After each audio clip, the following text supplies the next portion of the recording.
everyone, this is your host Ananya Sharma and welcome back to an interview with Mr. Rajesh Talwar. So this time the books in discussion are not the books that we usually have, because this time Mr. Rajesh Talwar is not a lawyer but a children's author. So the first book in discussion is The Three Greens. So Mr. Talwar, the cover is so cute. What is this book about?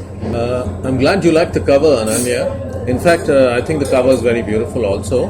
The illustrations inside are also very beautiful. I always wanted to write a children's book with illustrations. So I was very, very pleased with it. The only thing is, I should mention that although the cover, when you see it, is very good, but this is before the internet age of publishing books really took off. So the illustrator didn't take into account the fact that these books are posted on Amazon. They will be posted on Amazon, and there the small thing that you can see may not be so sharp. So if you see the book, it's great. If you see the big image, it's also wonderful. But if you see the thumbnail, it's not so good. But that, of course, the times had not arrived that we are now, it's an age where you look at thumbnails and then you decide. As regards the book itself, The Three Greens, I grew up like lots of kids in India have grown up reading adventure stories, The Famous Five, The Secret Seven, Enid Blyton.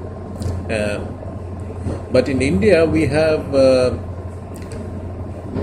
to sometimes discuss social issues as well.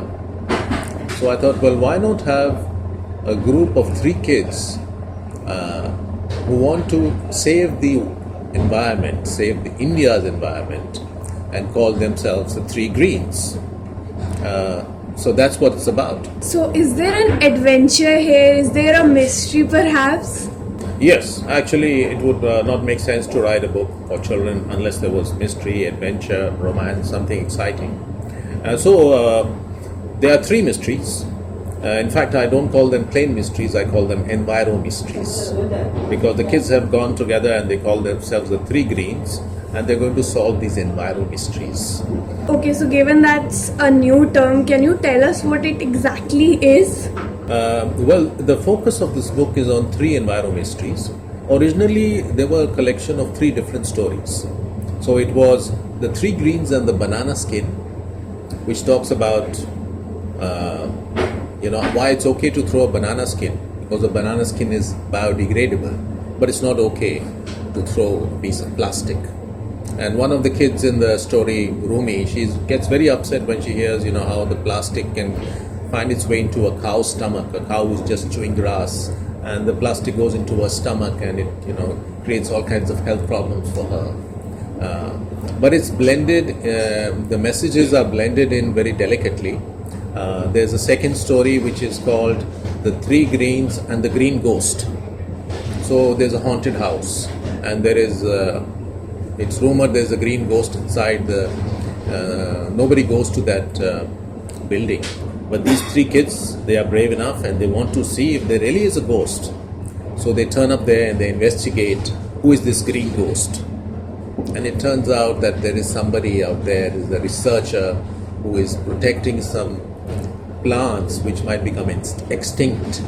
And, so he's created this thing of a green ghost so that nobody disturbs the growing of those plants. And then, of course, the green ghost becomes their friend. So there's a third story, The Three Greens Visit Delhi, which is on the terrible air pollution in the city, and what these kids think can be a solution to the problem.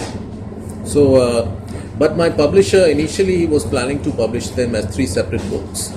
So it's a big publisher, Orient Longman, now they're called Orient Black Swan. But even big publishers, they worry about production costs. So, I'll just say this again. But even big publishers, they worry about production costs. And they said, listen, three books, it's a bit of a risk for us, it's too much of an investment. Why don't we take it out in one book? So I said, okay. The only thing is that it may not be so exciting. But I was happy that they know what they're doing.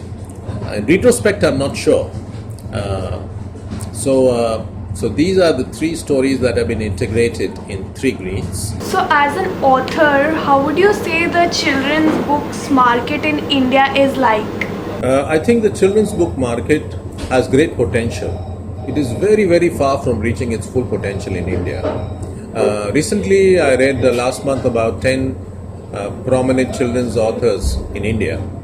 And then I googled them to see how their books were selling. And sad news, their books are not selling very much.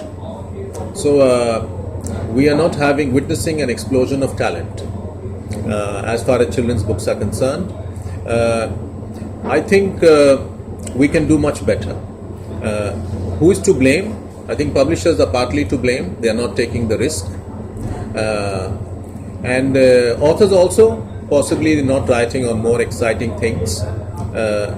For example, in adult fiction, Indian authors have made a breakthrough. They win Booker prizes. They win prizes all over the world. Their books sell all over the world. They are bestsellers. They're Booker Prize winners. But children's books, Indian authors don't win any international prizes. I spent some time studying in England, and it was very interesting for me when I reached there that how I learned that the children's book market is such a huge, lucrative business over there. I mean, children's book authors are very rich.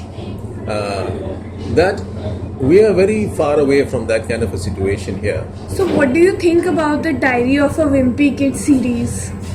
Personally, I like the Wimpy Kid, but that's an excellent question which you asked me actually, because the Wimpy Kid is an example of why Indian authors and publishers can do better. Because actually, the Indian kid is the original Wimpy Kid. Because in fact, Indian kids are becoming less wimpy now. Because at the time I was growing up, children would just be focusing on studies. They would just be indoors. They would not be playing games. They would not be going to the gym. Now kids are going out more.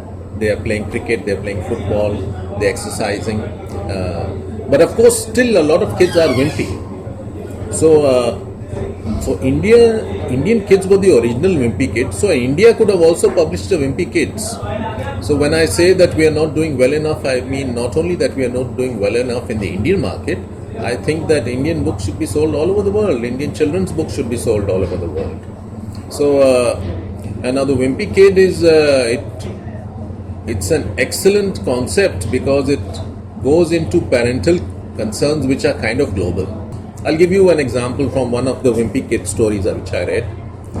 So this Wimpy Kid, he is hiding from some task which he has to do. So he gets into the cupboard, and in the cupboard he discovers his mother's books on parenting. So there's a book there which talks about reverse psychology, that if you want your kid to do something, actually play reverse psychology on him. And when the Wimpy Kid reads it, he realizes that his parents have been doing that with him. So the parents have been saying, oh, we don't want you to wash the dishes. You're too small. And then he falls into the trap and he says, no, I want to wash the dishes. When are you going to let me wash the dishes? So there's been doing this reverse psychology. So he says, now I'm also going to do reverse psychology on them. So at the dinner table he says, I think I'm not responsible enough to own a mobile phone. And then his parents look at each other and, they're very impressed. And the next morning his mother says, I think you're old enough to own a mobile phone, and I'm going to give you mine and buy another one for myself. Now, okay, this is something Western, but it's also something universal. Everybody can relate to it. But these Wimpy Kids are there in our houses also. So we could write something like that, our authors could write something like that, which can become global. There is no reason why the West should have dominance in children's literature, which is the current scenario. Okay, so who are the Indian children's books authors that you like? I think I pretty much like what most Indians like. If you look at the top 100 books, for example, selling on Amazon, you'll find Ruskin Bond sells a lot of books. You find Sudha Murthy sells a lot of books. So I like Ruskin Bond. I like Sudha Murthy. I like even some of the new authors like Anushka Ravishankar. Her efforts I like, and but while I like them, these are sort of you'll find a lot of Wimpy books in the top 100. We're still focused on Western books, Western Indian books, and so I want there to be a new Chetan Bhagat for children's publishing. What Chetan Bhagat did to the adult, or shall I say the young adult market, we need some authors with some courageous publishers that they should do that to the children's book market. And so looking forward to that in the future. So, is there anything that is holding back the children's book publishing from taking off? I think parental attitudes are paradoxically enough responsible. So there's a revival, for example, of interest in our ancient traditions, which I think is something great. So you have the Ramayana for children, it's a bestseller. You have the Mahabharata for children, it's a bestseller. You even have the Gita for children, which is a bestseller. All these books are selling enormously. But they're selling for two reasons. One is the children are interested, and two, the parents also are interested that the children should read these books. So it's wonderful that there's a revival of interest in our ancient traditions, but at the same time, it's disappointing that there is not enough contemporary stuff. We are too much into the goody-goody stereotype. We are looking at self-improvement for our children. So a lot of children's books which are selling, which are bestsellers, are focused on self-improvement. Parents want their children to be successful, so they want them to read these kind of books. So I think that's a kind of imposition. And once we relax as parents, it's not easy because it's a difficult world out there. We all want our children to be successful, but we need to understand that if we relax, it's actually good. This kind of thing will help the children to develop their imagination. So air pollution in Delhi is something we all are familiar with, but how did you explain this concept in the three greens? I think I'm a bit sad that one of the stories, as I said, is the three greens visit Delhi. And this book is published quite some years ago, but we were having a big problem with air pollution at that time. And before CNG was introduced, and CNG then sorted out the problem to some extent, but now we have the problem again. So actually the theme remains current and relevant, which is very sad that we haven't sorted out this problem. So the three greens in this, they do an Enviro-mystery play, and there's an alien which comes and he's talking to somebody in Delhi who says he has two jobs. And one job takes him 4 hours, the other job takes him 8 hours, and it goes on like that. That actually it turns out that the 4-hour job, which is much more difficult for him, which is much more strenuous, which leaves him gasping, is the commute to his office and back. So his actual job in the library is very relaxing. So there's some comedy, there's some theatre, and the story remains relevant. Happily for an author, but also very unhappily given the situation here. So in the 4 episodes that we've talked about, we've taken up books with some serious topics, serious issues. So how did you take a turn and indulge into children's book? I read children's books for recreation even as an adult. So I love children's fiction, Western, Indian. I read children's books when I want to relax. And I suppose it's the counterpoint that if you are all the time too serious, then you become a serious, morose kind of person. And a children's book lightens you up. And writing it also, it frees you in a way. It makes you more open as a person. I think it's a shame, in fact, that other successful Indian authors, they haven't ventured into children's fiction because of their success. Actually, if they wrote a children's book, it could actually take off. I'll give you an example of this.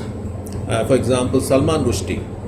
He's written maybe 10, 12, 15 books, which are all literary, they won awards, but he's written only one children's book. It is Haroon and the Sea of Stories. It's a success. They made a movie out of it. Because Salman Rushdie is writing a children's book, there's automatically attention. But other Indian authors who are successful in their non-fiction, in their fiction, they are not brave enough, maybe, to attempt children's fiction. They should attempt it. Maybe that will pave the way forward because they'll say, okay, Arundhati Rai she's given up all her activism and now she's writing a children's book. It will have interest. It will also help Arundhati to relax a bit.